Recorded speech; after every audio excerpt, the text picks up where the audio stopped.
Hi there and a very warm welcome. You're watching WION, World is One News with me, Molly Gambhir. Welcome to our special edition where tonight we're talking about internet censorship.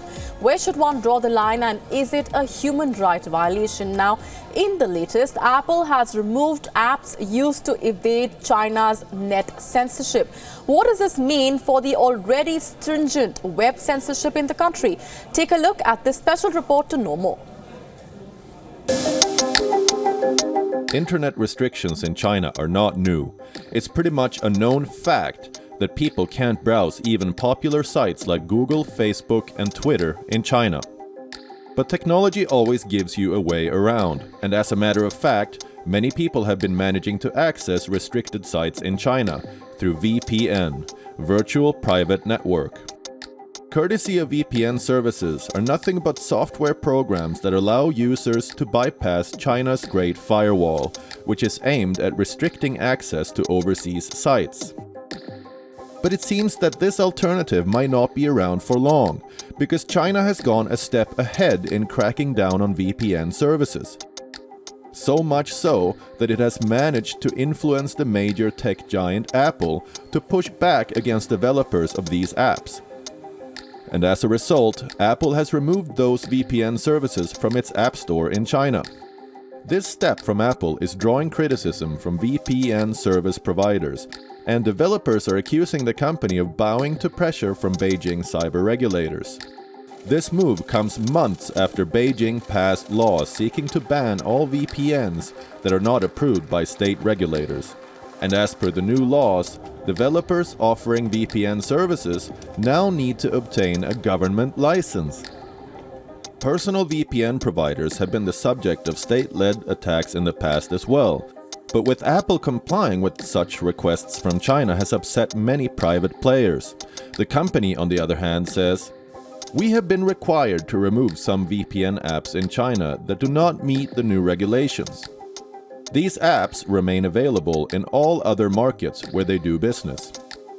It is just complying with the new law and removing VPN apps in China that do not meet new regulations." The crackdown on VPN services goes on to be the second such move this month in China. Early this month, WhatsApp was reported to be partially blocked by the Chinese government. People were unable to send videos and photos, and some even couldn't send text-based messages. While China is quite known for disrupting internet and blocking access to overseas sites, Russia has decided to take the same path. President Vladimir Putin has signed a law that prohibits technology that provides access to websites banned in Russia. This means that the use of virtual private networks, VPNs, and other technologies that allow people to surf the web anonymously will be banned. The new law will come into force in Russia on November 1st. Technological advancements will give people ways to address their internet needs. But the bigger question here is that how fair is it on part of any government to control the internet in times when it has become an important tool of communication? While United Nations sees the internet disruption as a human right violation, what do you think? Bureau Report, WION. All right, let's now take a step back and just broaden this up for our viewers. Joining us on the broadcast is Vinayak Dalmia. Also joining us is our correspondent Ankit Tuteja. Coming to you first, Mr. Dalmia, what do you make of the latest move by Apple, which essentially means that web censorship in China will become all the more stringent? Thank you for having me on the show. It's unfortunate, but not altogether unsurprising. In this, both history and the context matters. It's not unsurprising on the part of China because VPN was basically a way around the local rules and regulations. So there was just a matter of time before they would strike down on the VPN. Also, China has a history, both recent and a more remote history of, a war on privacy and their sort of own worldview on censorship. They have a 2016 cybersecurity law. They have also a 2017 circular which is explicitly targeting VPNs. It's also not altogether surprising on the part of Apple because China is their second largest market, poised to be probably their biggest market eventually. And in the recent history, Apple has not been doing too well in China. So, ethics notwithstanding, it's the business decision and the logic which matters, unfortunately, in this particular case. And, I'm assuming the Apple management didn't believe they had enough leverage against the Chinese government on this particular instance. It's interesting because Apple otherwise has a stellar history of championing consumer causes and privacy rights, including, in fact, getting into a tussle at home with the FBI. And so this is an unusual decision by Apple, but given their business reality, not altogether unsurprising. All right, Mr. Dalmia, point taken. Ankit, let's also look at how ultimately the user has to suffer. Even though it's not surprising, as Mr. Dalmia put it, but ultimately this means that a user has to be using internet in a restricted manner. Explain to our viewers what VPN is all about and where all is it restricted. So Molly, when we talk about internet censorship, it's quite common in China. We have been used to hearing this term in context of China. If you talk about services like Google, Facebook, Snapchat, Instagram, all of them are blocked in China for various reasons. But the point is that people have been managing to use those services because technology gives you a way to block, then it also gives you a way around to access those services. So with the help of VPN, people have been managing to use those services in mainland China. But the point is now Apple has removed all those apps from the App Store. And talking about VPN, like how? So VPNs are nothing but software programs that actually trick the server into believing that you are not logged in from China, but maybe from another country. Because it's a matter of, it's a network of networks. It involves a lot of servers. So when you tell a server that you are not logging in from China but from somewhere else, that means it will allow you to log into that service. And that's how, in simple words, that's how the concept of VPN works. So there are so many VPNs that actually work in China. But the point is that early this year, China came up with a new law to crack down on VPN services. And with the help of Apple, given that a lot of users in China are Apple users, are iPhone users, so it's one of the biggest moves that the country has taken to actually crack down on VPN services. Ankit, also comparing this with the scenario in India, where does India stand when it comes to censorship and to these VPN apps? Okay, and I would say it's an interesting question because when we talk about internet, there are no geographical boundaries. Yes. Today, if China is doing it, tomorrow someone else might ape the model to censor internet.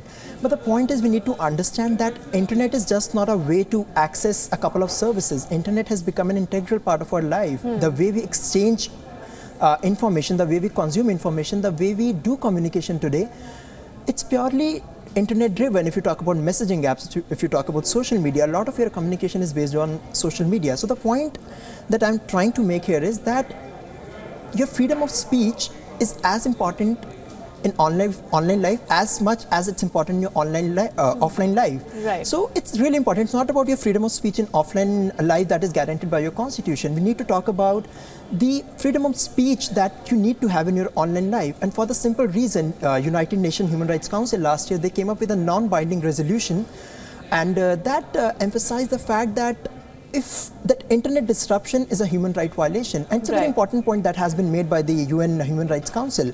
But the point is that a lot of countries actually agreed to the statement, agreed to the move, but a lot of authoritarian regimes like Saudi, for that matter, Russia and China, they proposed a certain set of amendments. So the point is that it's not about online speech, it's not about offline speech, it's about the matter of freedom of speech and expression, and these are just mediums. Internet is just a medium. I do want to take that point straight across to Mr. Dalmia. Do you agree that internet censorship is a violation of human rights? It is. I mean, internet is effectively, like oxygen in today's day. That being said, there is a slight distinction whether that particular right to the internet is an absolute unqualified right or not, and there is no yet global consensus on that, because there is a distinction between having access to the internet and having access to a controlled internet, which is the Chinese model. I think a few more points I would like to draw home here.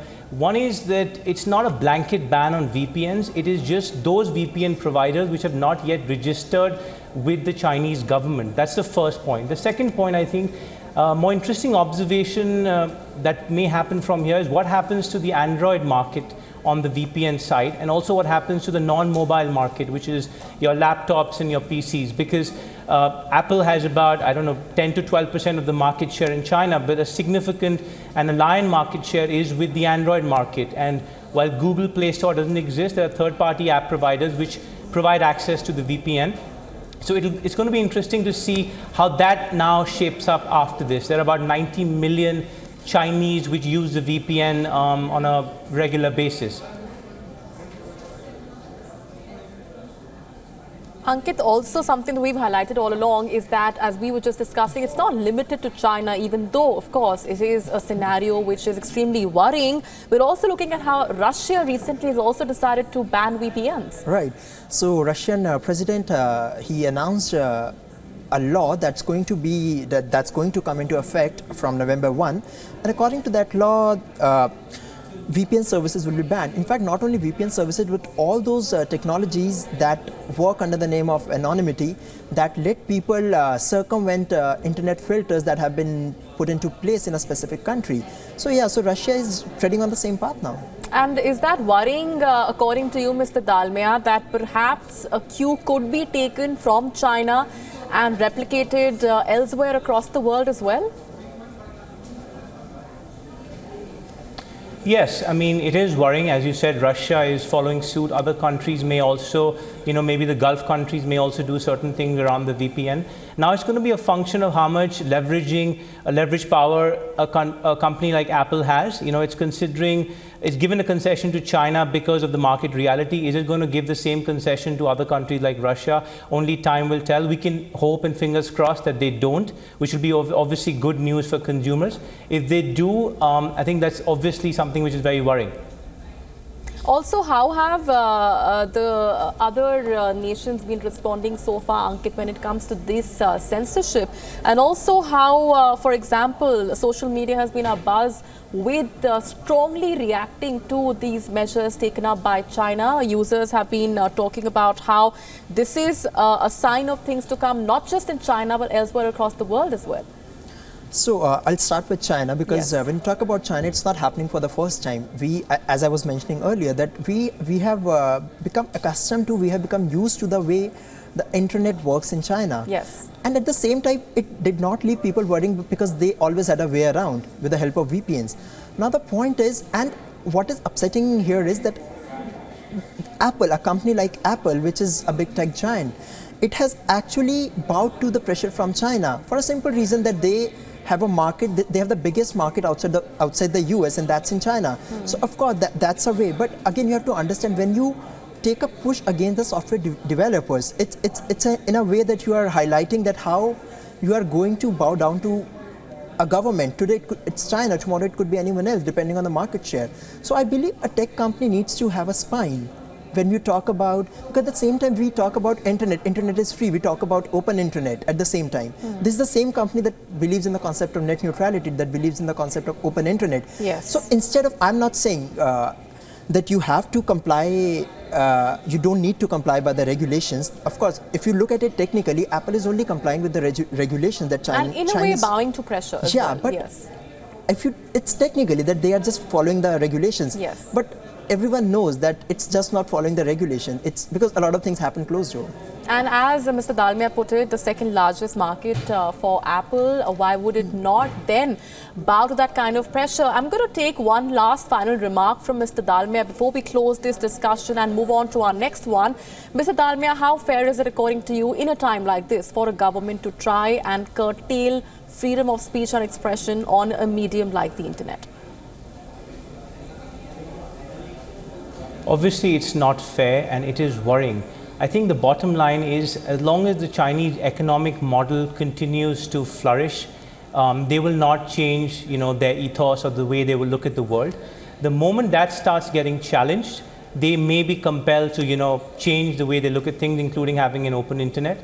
For the moment, because they are continuing to grow economically, they are becoming a world superpower, ethics and discussions of ethics and human rights don't mean much to them, unfortunately.